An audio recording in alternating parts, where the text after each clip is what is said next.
Hello friends, study with Krishna channel में एक बार आपका फिर स्वागत है। क्लाइमेटोलॉजी के पिछले चैप्टर में हमने पढ़ा था वायुदाब के विषय में। आज की इस क्लास में हम पढ़ने वाले हैं वायुदाब पेटियों के विषय में। एयर प्रेशर बेल्ट्स कैसे बनती हैं पृथ्वी पे, कितने प्रकार की होती हैं और उनके पीछे क्या कारण है और कौन कौन सी चीज़ें एग्जाम के दृष्टिकोण से महत्वपूर्ण है, इन सभी बातों पर हम डिस्कशन करेंगे। तो चलिए देखते हैं कि वायुदाब पेटियाँ किन कारणों से बनती हैं। वायुदाब को नियंत्रित करने वाला जो सबसे बड़ा कारक है वो है टेम्परेचर। पृथ्वी पे अलग अलग स्थानों पर अलग अलग तापमान पाए जाने की वजह से दाब भी अलग अलग पाया जाता है। इसी वजह से दाब की पेटियां भी अलग अलग बनती हैं। कहीं पे उच्च दाब पाया जाता है, कहीं पे निम्न दाब पाया जाता है।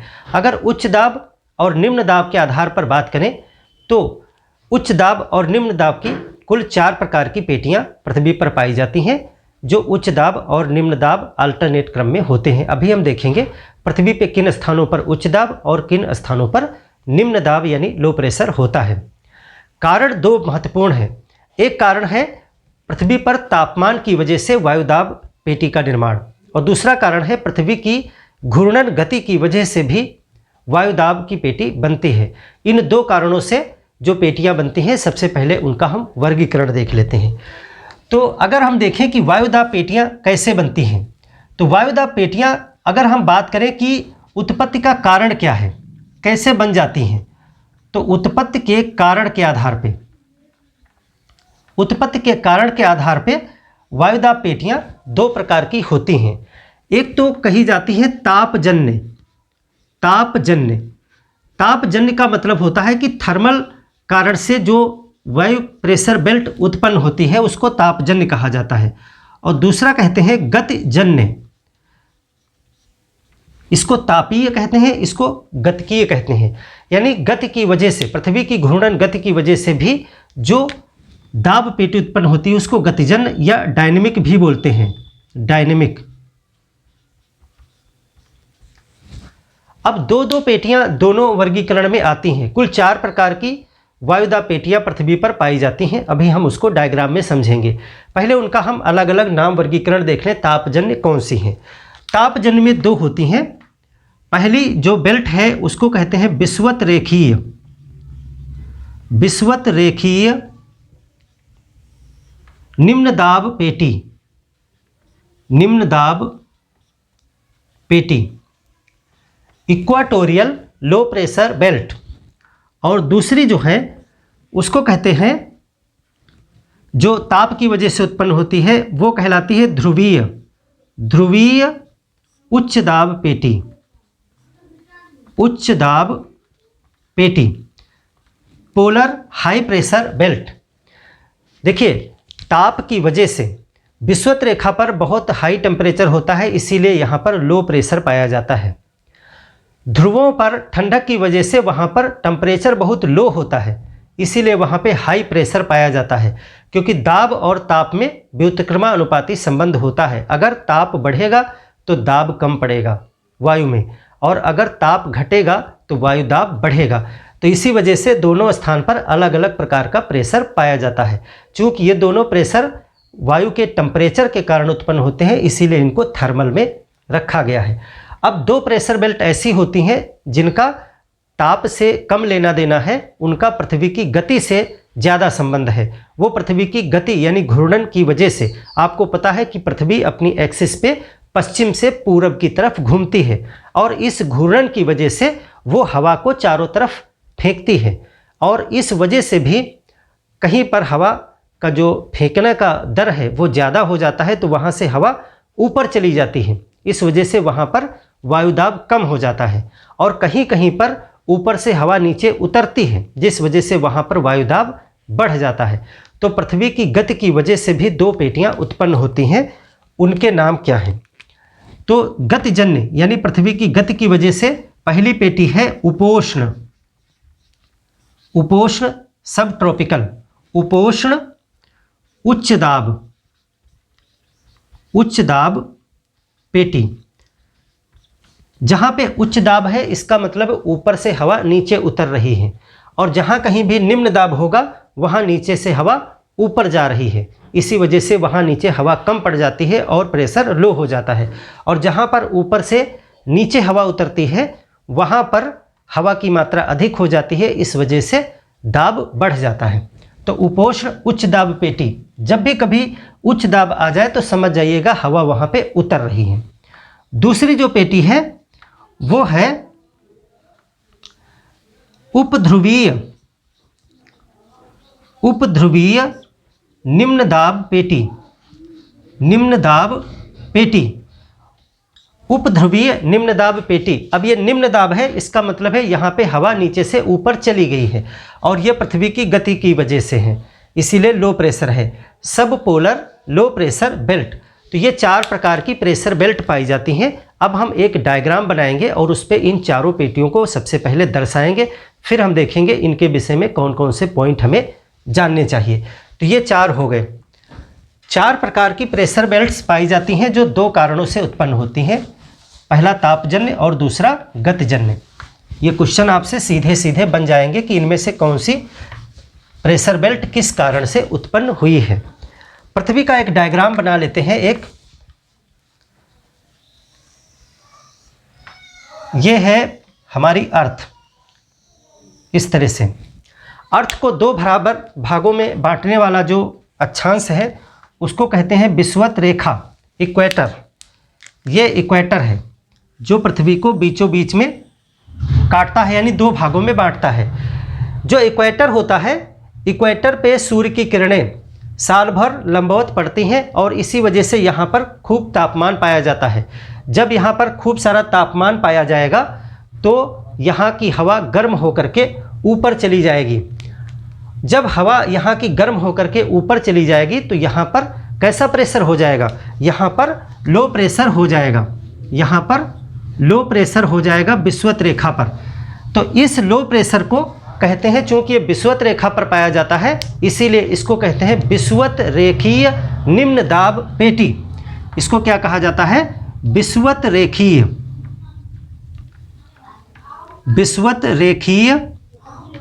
निम्न दाब पेटी। निम्न दाब पेटी इक्वाटोरियल लो प्रेशर बेल्ट। ये कहाँ से कहाँ तक पाई जाती है, तो उत्तरी गोलार्ध में 5 डिग्री अक्षांश से लेकर के दक्षिणी गोलार्ध में 5 डिग्री अक्षांश तक। ये है उत्तरी गोलार्ध का 5 डिग्री नॉर्थ अक्षांश और ये हो गया हमारा दक्षिणी गोलार्ध का 5 डिग्री साउथ अक्षांश। ये है 5 डिग्री नॉर्थ और ये है 5 डिग्री साउथ।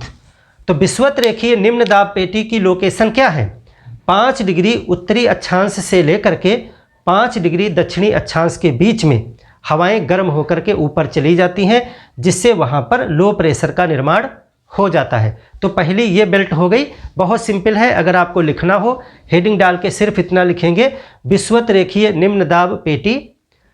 इसकी उत्पत्ति का कारण तापमान है।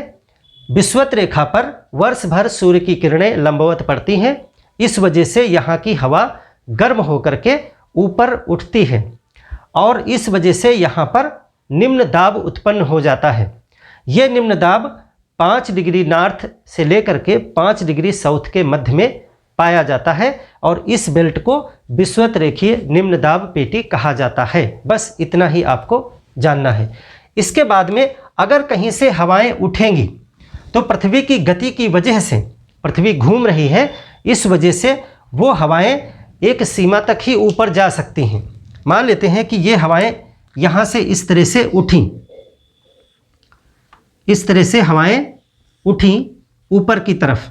अब यहाँ पे चूंकि हम ऐसे नहीं बना सकते, पृथ्वी पे ग्लोब पे आप समझें कि धरातल से ये ऊपर जा रही हैं, आसमान की तरफ हवाएं ऊपर जा रही हैं, तो ये इस तरह से ऊपर चली गई। अब ये हवाएं ऊपर कहाँ तक जाएंगी, तो आपको पता है पृथ्वी के चारों तरफ वायुमंडल का जो पहला लेयर है उसको कहते हैं क्षोभ मंडल, ट्रोपोस्फियर।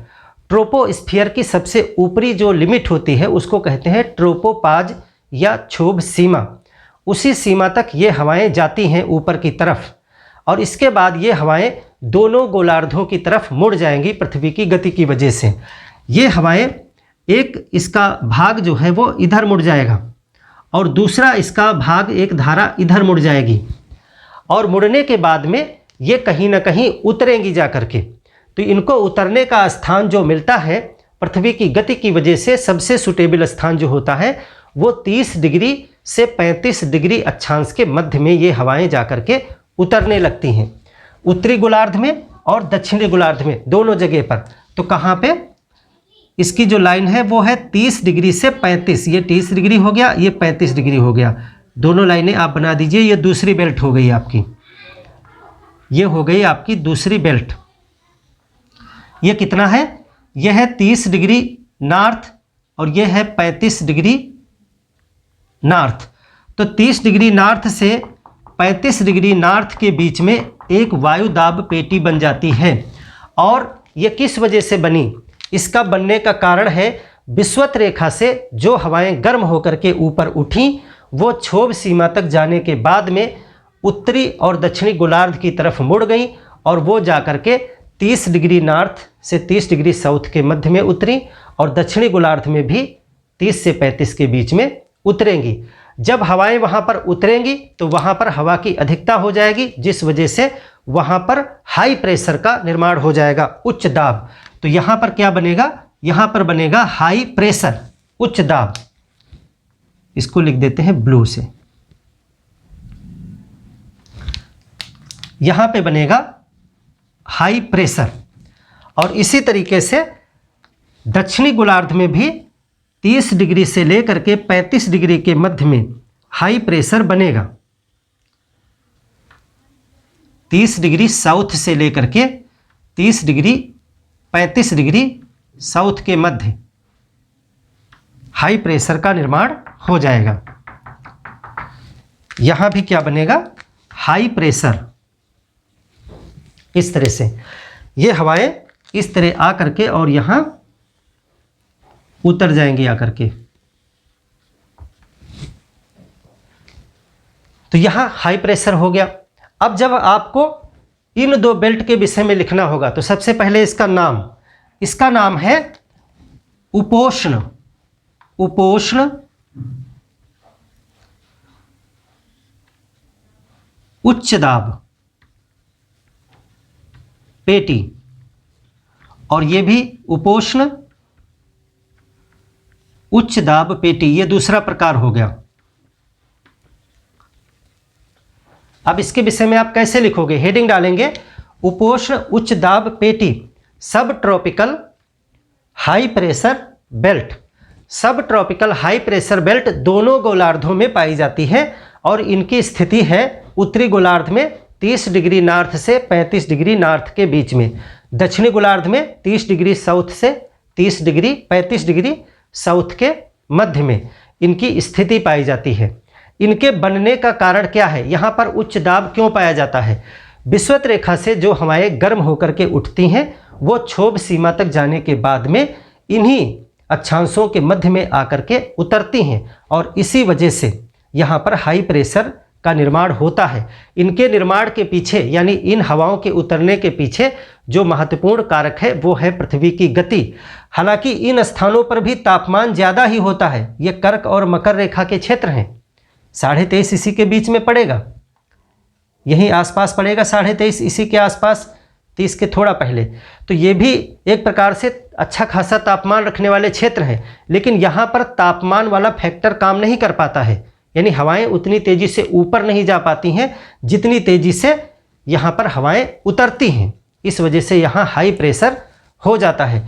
इन अक्षांशों को अश्व अक्षांश कहा जाता है। अश्व अक्षांश, हॉर्स लेटीट्यूड क्यों कहा जाता है? क्योंकि इन स्थानों पर हवा इतनी तेज़ी से ऊपर से नीचे उतरती है तो ये नीचे की तरफ बहुत ज़्यादा दबाव डालती है। तो जब कभी समुद्र में यहाँ पर शुरुआत में जब वो फाल लगा करके जहाज़ चलते थे, व्यापार करने जाते थे लोग, तो घोड़े लाद करके जब वो चलते थे जहाज़ों में, तो इन स्थानों पर जब जहाज़ पहुँचता था तो ऊपर से इतनी हवा आती थी कि जहाज़ चलना बहुत मुश्किल हो जाता था। तो फिर वो कहते थे कि अब समुद्र देवता जो है वो कुछ घोड़ों की बलि चाहते हैं, यानी कुछ घोड़े नाव पर से नीचे कुदा दीजिए तो नाव हल्की हो जाएगी। तो जब कुछ घोड़े उसमें से निकाल दिए जाते थे तो नाव चलने लगती थी। एक्चुअल में कारण ये था कि यहाँ पर हवाएं बहुत तेज़ी से ऊपर से नीचे उतर रही हैं, जो जहाज़ को दबाए रखती थी एक ही जगह पे, तो जहाज़ आगे नहीं बढ़ पाता था। जब घोड़े उतार देते थे तो जहाज़ हल्की हो जाती थी, फिर वो आगे मूव हो जाती थी। इसी वजह से इन जगहों को अश्व अक्षांश कहा जाता है। तो ये बन गया आपका हाई प्रेशर बेल्ट। अब इसके बाद में 66.5 डिग्री के आसपास, यानी 60 डिग्री से 65 डिग्री के मध्य में एक फिर से प्रेशर बेल्ट का जन्म होता है, और वो भी पृथ्वी की गति की वजह से होता है। पृथ्वी की गति की वजह से हवाएं वहाँ की ऊपर की तरफ फेंकी जाती हैं। अब अपकेंद्री बल की वजह से, सेंट्रीफ्यूगल फोर्स की वजह से हवाएं बाहर की तरफ फेंकी जाती हैं, और उस वजह से वहाँ पर लो प्रेशर हो जाता है। तो देखें, अगली जो बेल्ट बन रही है वो बनती है 60 डिग्री से 65 डिग्री के मध्य में। ये हो गया आपका 60 और ये हो गया 65। ये 60 डिग्री नॉर्थ है और ये 65 डिग्री नॉर्थ है। एक ये बेल्ट बनती है, और इसी तरीके से इधर भी 60 डिग्री से 65 डिग्री के मध्य में, 60 डिग्री साउथ 65 डिग्री साउथ के मध्य में भी एक प्रेशर बेल्ट बनती है। ये प्रेशर बेल्ट हाई प्रेशर है या लो प्रेशर है? तो ये प्रेशर बेल्ट जो है वो लो प्रेशर है। लो प्रेशर,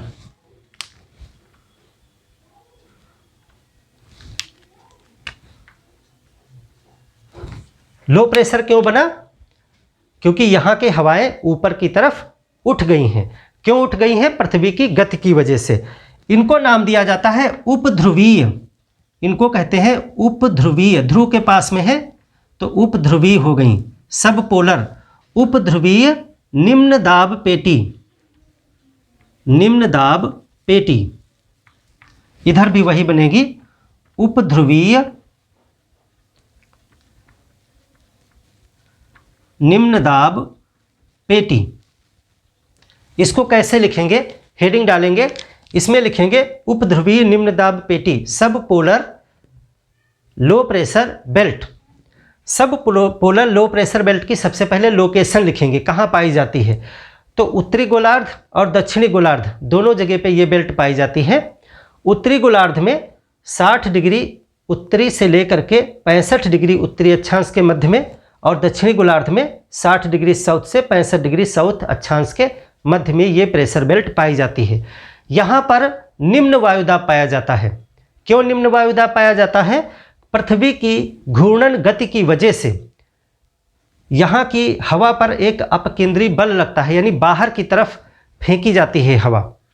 हवा बाहर की तरफ फेंकी जाती है 60 डिग्री से 65 डिग्री के मध्य में। इसी वजह से यहाँ की हवा जब ऊपर चली जाती है तो यहाँ पर लो प्रेशर का निर्माण हो जाता है। तो यहाँ से भी हवा ऊपर की तरफ उठती है। इस तरह से जैसे विषुवत रेखा पे उठ रही थी, वैसे ही यहाँ भी हवा ऊपर की तरफ उठती है। विषुवत रेखा पर हवा के उठने का कारण ताप था। ये किस कारण से है? ये तापीय है। विषुवत रेखा पर तापीय कारण से हवा ऊपर उठ रही है। और यहाँ पर क्या है? यहाँ पर गति है, गतिजन्य। पृथ्वी की गति की वजह से है, ये भी गतिजन्य है।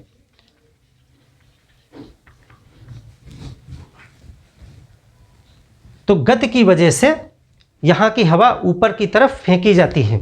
अब ये हवा भी बिल्कुल आसमान अंतरिक्ष में नहीं चली जाएगी, ये भी क्षोभ सीमा तक जाकर के दो तरफ मुड़ जाएगी। तो एक तरफ ये हवा इधर की तरफ मुड़ती है और एक ध्रुव की तरफ मुड़ेगी। इस तरह ये भी जो है इधर को और इधर को मुड़ेगी। अब यहाँ से उठने वाली हवा यहाँ पर जहाँ विषुवत वाली उतर रही थी, इस हाई प्रेशर पे यहीं पे आके ये हवा भी उतर जाती है यहीं पे, और दूसरी जो ब्रांच है वो जाके ध्रुव पे उतरती है। दूसरी वाली ब्रांच जा करके ध्रुव पे उतरती है। ये है आपका दक्षिणी ध्रुव और ये है उत्तरी ध्रुव। तो दूसरी ब्रांच जो है वो जा करके ध्रुव पर उतरती है। तो इसका मतलब है ध्रुव पर हवा जा करके उतर रही है तो ध्रुव पर भी हाई प्रेशर का निर्माण हो जाएगा और वहाँ भी एक बेल्ट बनेगी। उसके विषय में अभी हम जानेंगे, उससे पहले इसको हम क्या लिखेंगे पूरा वो एक बार समझ लें। हेडिंग है हमारी उपध्रुवीय निम्न दाब पेटी। इसको आपको लिख लेना है, मैं लिख नहीं रहा हूँ बोर्ड पे, समझा रहा हूँ, आप उसको लिखेंगे। हेडिंग डालेंगे सब पोलर लो प्रेशर बेल्ट। ये गतिजन्य है, पृथ्वी की गति की वजह से है। लोकेशन हमने बता दी, दोनों गोलार्धों में कहाँ पर है, 60 डिग्री से 65 डिग्री के मध्य में। यहाँ कारण क्या है, पृथ्वी की गति की वजह से हवाएं बाहर की तरफ फेंक दी जाती हैं, इस वजह से यहाँ पर लो प्रेशर बन जाता है। ये हवाएं ऊपर जाने के बाद में क्षोभ सीमा तक जाती हैं, उसके बाद 2 दिशाओं में मुड़ जाती हैं। एक ब्रांच जो है वो 30 डिग्री से 35 डिग्री जो उपोष्ण उच्च दाब की पेटी है वहीं जाकर उतरती है, और दूसरी ब्रांच जाकर के ध्रुवों पर उतरती है। इधर वाला उत्तरी ध्रुव पे और दक्षिणी गोलार्ध वाली दक्षिणी ध्रुव पे। तो इस तरह से क्या होता है, जो ये हाई प्रेशर वाली बेल्ट है, आप देख रहे हो कि यहाँ पर 2 जगह से हवा आके उतर रही है। एक तो विषुवत रेखा वाली हवा जाके उतर रही है, और एक देख रहे हो कि लो प्रेशर यहाँ उपध्रुवीय क्षेत्र वाली हवा आके उतर रही है। तो ये 30 से 35 डिग्री वाला जो है ये हाई प्रेशर, ये बहुत मजबूत हाई प्रेशर होता है।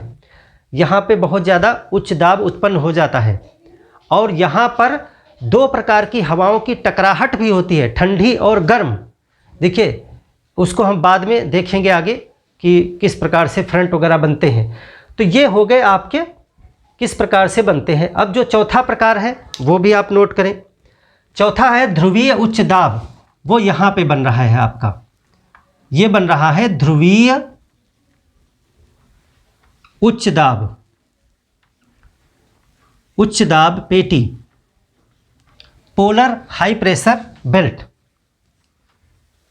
दोनों तरफ ये भी बनेगा ध्रुवीय उच्च दाब पेटी। इसको हाई प्रेशर एरिया भी कहा जाता है, क्षेत्र भी कहा जाता है, क्योंकि ये बेल्ट की तरह ना होके गोल होता है।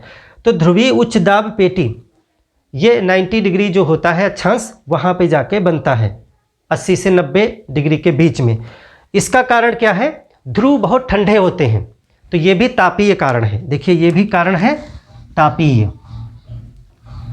ये भी ताप की वजह से बनता है, ये भी तापीय कारण। अभी हमने शुरू में ही आपको बता दिया था कि 2 तापीय हो गए, और ये गतिजन्य है, गतिजन्य, और ये भी जो है गतिजन्य है।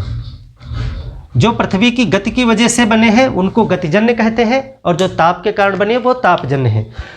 तो ये तापीय है। हेडिंग डालेंगे पोलर उच्च दाब पेटी, ध्रुवीय उच्च दाब पेटी, पोलर हाई प्रेशर बेल्ट। इसके बनने का कारण है ध्रुवों पर तापमान का बहुत कम होना।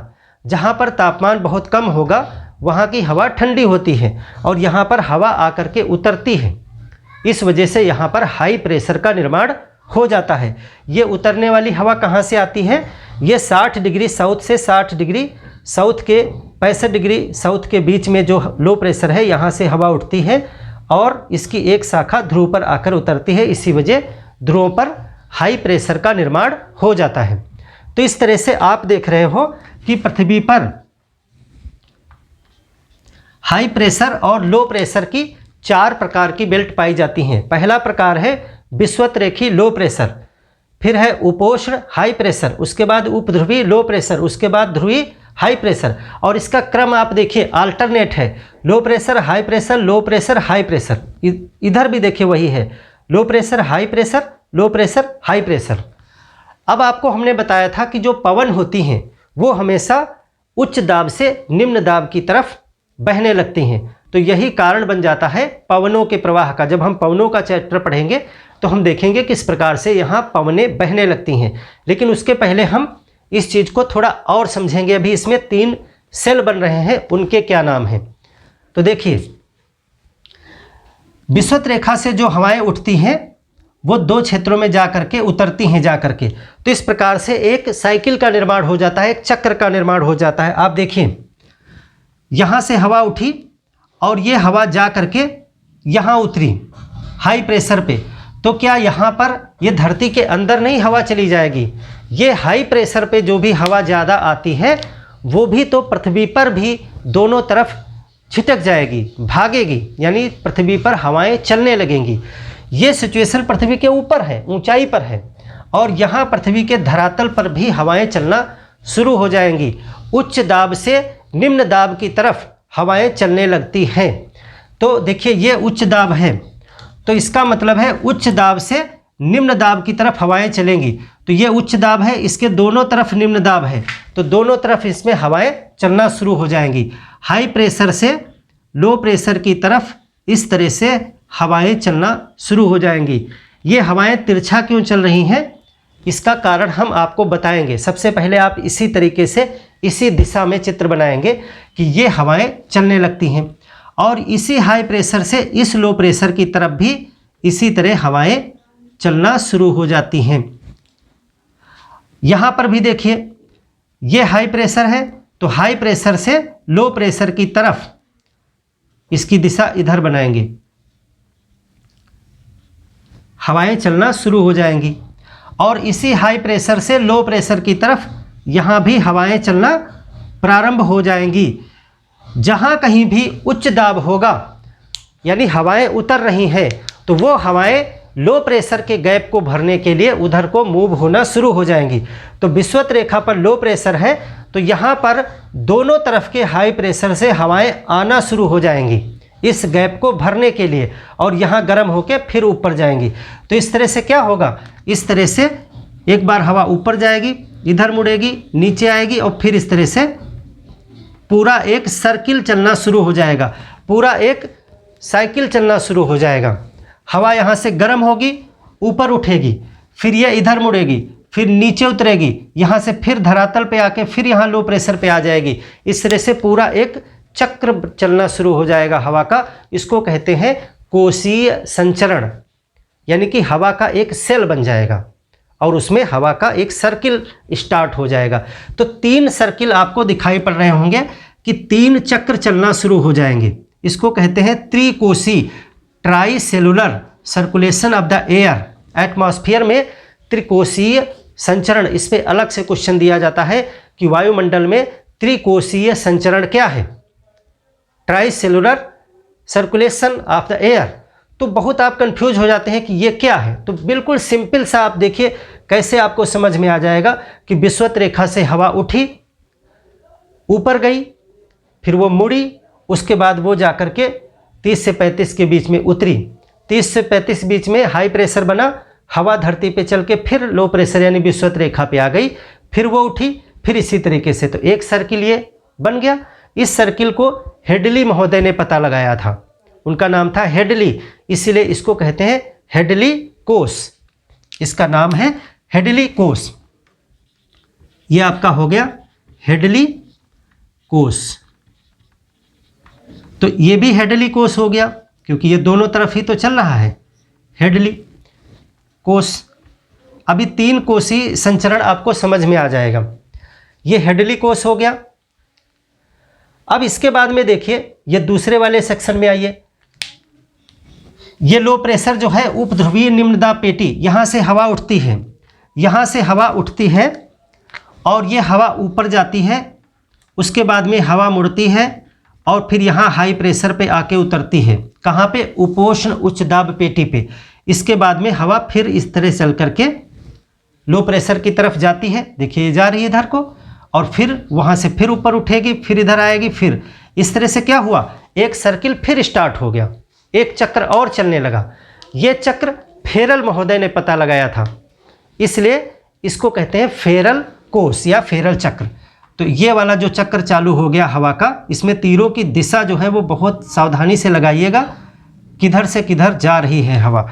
तो इसको कहते हैं फेरल कोष। ये हो गया फेरल कोशीय चक्र या फेरल कोष। तो इधर भी ये भी फेरल हो गया, फेरल कोष, फेरल सेल। अब तीसरा सेल क्या है, देखिए तीसरा भी बिल्कुल सिंपल है। जो हाई प्रेशर बन रहा है यहाँ ध्रुव पे, यहाँ से भी तो हवाएं चलेंगी और ये लो प्रेशर की तरफ आएंगी इस तरह से, यहाँ भी इस तरह से। अभी हम देखेंगे कि ये हवा किस दिशा में चल रही है, तिरछा मैं क्यों बना रहा हूँ, इधर के किधर को, वो दिशा भी आपको समझाएंगे हम कैसे चलेगी हवा। उसको हम पवन चैप्टर पूरा डिटेल में पढ़ेंगे कि पवन कैसे चलती हैं। पहले आप प्रेशर बेल्ट और त्रिकोशीय संचरण को समझ लीजिए। तो यहाँ पर आप देख रहे हैं कि लो प्रेशर, जो उपध्रुवीय लो प्रेशर है, वहाँ से हवा ऊपर की तरफ उठी और ऊपर उठने के बाद में उसकी एक ब्रांच तो इधर चली गई थी, एक दूसरी ब्रांच जो है वो ध्रुव की तरफ मुड़ी और ध्रुव पे जाके उतरी, फिर ध्रुव से लो प्रेशर की तरफ पवन आ गई पृथ्वी पर। तो इस तरह से यहाँ भी एक साइकिल चलना शुरू हो गया है और ये साइकिल कहलाता है ध्रुवीय कोष। इसको कहते हैं ध्रुवीय कोष, ध्रुवीय कोष। तो 3 प्रकार के कोष हो गए और 3 प्रकार के संचरण। तो ये हो गया आपका ध्रुवीय कोष, पोलर सेल, पोलर सेल, ध्रुवीय कोष, पोलर सेल बन गया आपका। तो जब कभी आपको क्वेश्चन लिखने को आए कि त्रिकोशीय संचरण क्या है, ट्राई सेलुलर सर्कुलेशन क्या है, तो आप बताओगे कि 3 प्रकार के सर्कुलेशन है।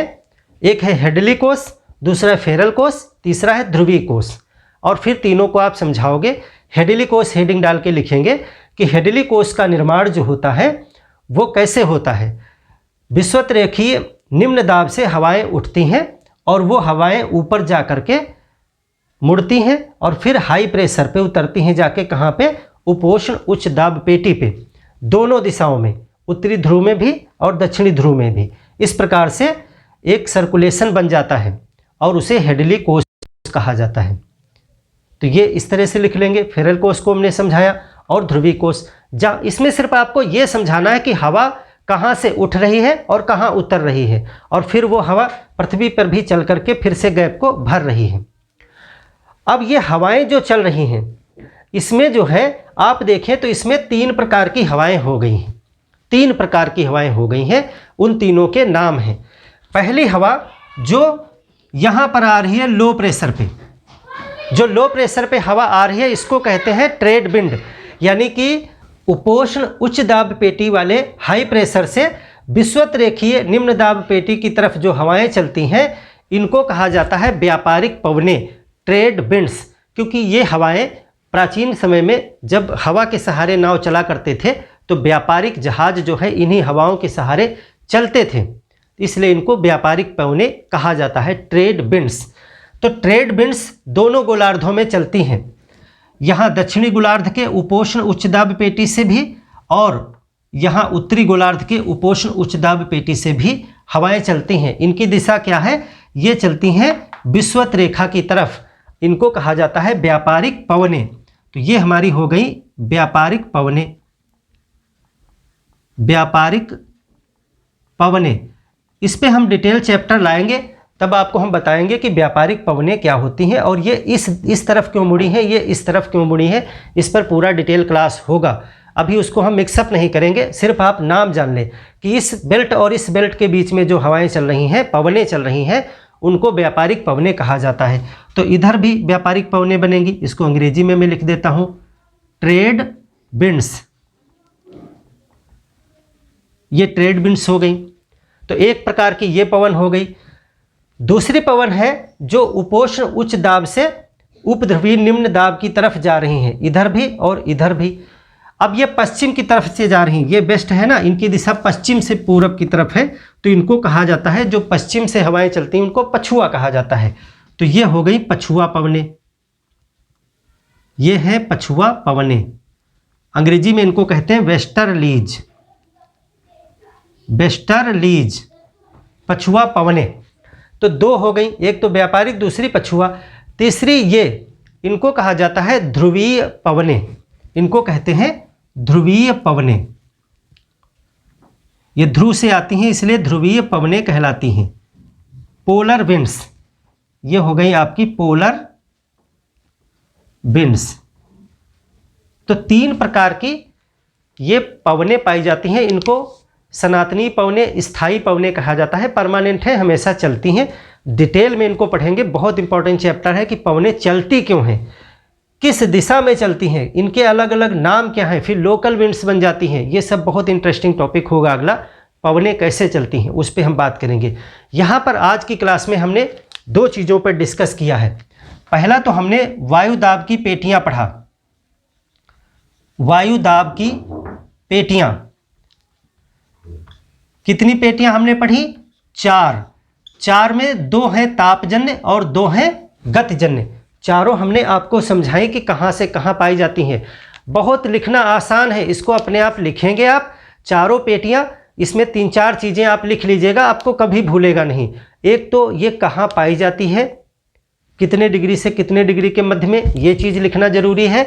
दूसरी, ये क्यों बनती है, किस वजह से बनती, ताप के कारण बनी है या पृथ्वी की गति के कारण बनी है। अगली चीज़ आप लिखोगे कि यहाँ पे दाब कैसा है, उच्च दाब है या निम्न दाब है। ये चीज़ें आपको लिखनी होती हैं। तो ये चारों आप लिख लेंगे।